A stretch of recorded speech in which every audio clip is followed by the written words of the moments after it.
the website right now, perthracing.com.au. Sponsors race number 5. We're looking at the last start performance. Rosie Rocket goes around again. This start behind Sunny Biscay at Belmont Park. She got beaten, but she tried to hard. Fleming Sun in the middle. Here comes Sunny Biscay down the outside. You Classy Thing on the fence and under hard riding behind them. Rosie Rocket from well back. Then came Night-like. 150 to go though. It's Sunny Biscay clear down the outside. Rosie Rocket giving chase, but Sunny Biscay's got a break on Rosie, and Sunny Biscay wins it a long neck to Rosie Rocket. Real gutsy performance there by Rosie Rocket. She never shirked the issue in the home straight. She was dropping back to 1400 metres, and she gave all the indications that stepping back up to the mile on Saturday is going to be right up her alley. She's drawn perfectly in barrier 2. I know she's racing for the 3rd consecutive week, but she's done nothing to indicate that she won't handle it, and I think from barrier 2 she's going to give a great sight. Also in that race, Global Flirt. They've ripped the blinkers off. He just wanted to over-race. He was raced quite ferocious, really. Didn't have a lot of luck. They put the winkers on. Peter Hall will ride with 58 kilos, and Monaco Prince was always out the back, never got into the race. We'll appreciate the lightweight, but hard to see Monaco Prince making up the ground on both Rosie Rocket and Global Flirt.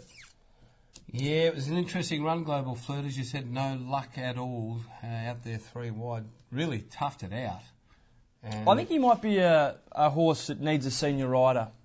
Well, he's got one. That's right, yeah. Peter Hall to ride. I know he needed blinkers at Belmont Park last week, didn't he? Well, he needed Belmont Park. I'm not sure about the blinkers, but he definitely needed Belmont Park. But they've got the winkers on, and I just think with the senior rider on, we could see the real Global Flirt. But is this last roll? You said about Mabel Grace being costly. Is this last roll of the dice for Global Flirt? I suppose to an extent. I mean, he hasn't been as costly as Mabel Grace, but I really do think he will show his best on Saturday with the senior rider aboard, the winkers on. He just didn't have a lot of luck last time. I thought he battled on pretty well to run 4th. Super effort. It was a massive run. You know, his preliminary, Ryan Hill lost his irons, and he preliminary went for a bit longer than it probably should have, and he was just fired up the whole way. Nothing went right for him. If it goes right on Saturday, he'll be right in the finish. Johnny McGuckin got a win out of Exit last start at Pinjarra. You were there that day? Yeah, it was good. Was up on the speed, battled really hard, was challenged by Idiosity, but battled on strongly. This is a up in grade for Exit. Probably hard to see him figuring in the finish again. I don't mind Tor Bell, number 7. He's had the 3 runs back from a spell. Last start was pretty good. I think if they roll the dice and go forward, he might be one at odds that can run a bit of a race. Real Fury second to Rosie Rocket at Real Fury's last start. Can he turn the tables? Well, just the 1 win from 10 starts is the concern. He's a get-back run-on type. He needs everything to go his way. If it does, he'll be thereabouts. But I mean, I'm sure he'll be running on. But one win from 10 is not good enough for mine. Which way here, Matt? I'm going number 2, Rosie Rocket. Their effort was just super last start behind Sunny Biscay. And if she can repeat that, I think she'll be really hard to beat. Race 5, number 2, Rosie Rocket in the opening leg of the quaddie. Race 6, second leg, 3:20, the Winter Championship Series qualifying heat. We're going to have a look at the win, the return to racing win of Pin Rouge down there at Northern, and this was on the 1st of March. Was back at the tail with 2 strong hearts. Racing inside the 400. Pin Rouge kept going in front. Leads by a length and a half. 2 in Raptures. Now where's Tottenham Hots? He's buried back in the field and still looking for a run in the meantime. Pin Rouge has sped away. Pin Rouge led by 3 lengths to Cobble Lane, Circular Key and Raptures. Tottenham Hots is into the clear. Cambon's coming from last, but it's all Pin Rouge. He's a quality galloper, racing away from Cobble Lane. Tottenham Hots, wide out Cambon flashing home. Absolutely destroyed his opponents there, Pin Rouge. He was racing first up from a spell with no trial outing to speak of. He drew barrier 5 on that occasion, went straight to the top, and rivals just simply didn't get near him. He's drawn barrier 11 on Saturday, and there is a bit of speed in the race with the likes of Hawkeye Mort, Like a Vein, Cobble Lane likes to race forward. Ottawa occasionally has been up on the speed, so I'm not sure if he's going to get there as easy as he did last start, but I'm sure they will go forward, and the way he won the other day, if he can repeat that, he'd be pretty hard to beat once again. I always remember that when he took out on Melbourne Cup Day, he just leads and brains his opposition, runs them into the ground. He's a pretty darn good horse, this fellow, isn't he? Well, he's progressive. Certainly is. He's always shown better than average ability, but he just sort of lost his way there for a while, and a few behavioural problems, but Christy Casey's certainly got him on the right track, and this could be his campaign, the way he did win first up at Northern. Okay, one of mine, not one of yours, significant, gets back to the races after an unplaced run in the Bunbury Cup. Disappointed that day, but before that I think it won the AHA Cup in it, from memory. put together 3 in a row. We've always said that this could be her campaign.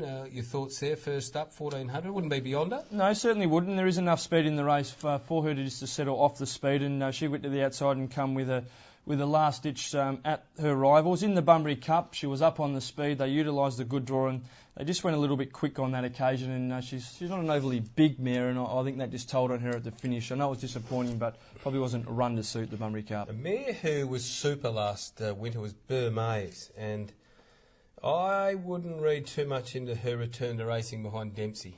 Well, she always improves second up. She has won and been placed second up from 4 outings.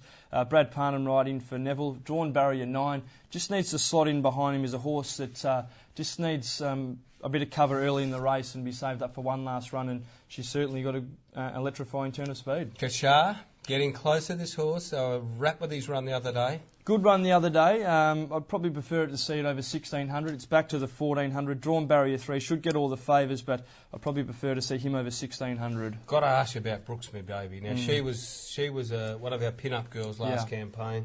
Trial was massive. Super. What about 1400 first up, barrier 10? That has to be the only concern, but she's only got the 52 kilos on her back, and with the speed on, she can sit behind them. But look, her runs in the Jungle Dawn and the Starstruck were good, albeit she was beaten 4.5 and 5 lengths.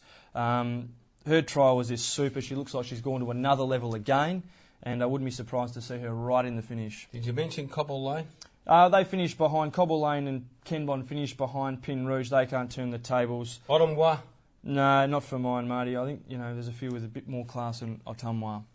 Okay, what about a tip? Yeah, going Pin Rouge, just ultra impressive at Northam, and I think he'll roll forward, be up on the speed, and I think it'll be pretty hard to run down. Brooks, my baby, will be flying late, but going number 12, Pin Rouge. Here's an interesting one, and let's give our good mate John Doherty at Rawa a bit of a push here with West Speed, because it's such a terrific incentive for owners of horses. I've made it 4 horses in this race. Hawkeye Mort, significant. Kashar, and where was there was another one there somewhere. Have earned, Like a Vein, have earned 295,000 West Speed bonuses between the 4 of them. Not a bad go. For $1,000, that's what it cost you. Hawkeye Mort, 160,000. Kashar, 70. Yeah, not bad. Pretty good incentive, isn't it? Is it ever? I tell you what, you would have to be Nostradamus or have a great insight into your horse as a yearling to think that it's absolutely no good and why you're worrying about it, not to pay the 1,000. Well, what's a horse generally cost? Average? 30. Yeah, so what's an extra 1,000? And now you can put the extra 1,000 and make 2,000, and instead of getting 15,000 as a 2 and 3 year old, you're getting an extra 7,000 as a 7,500 as a 2 year old. Super.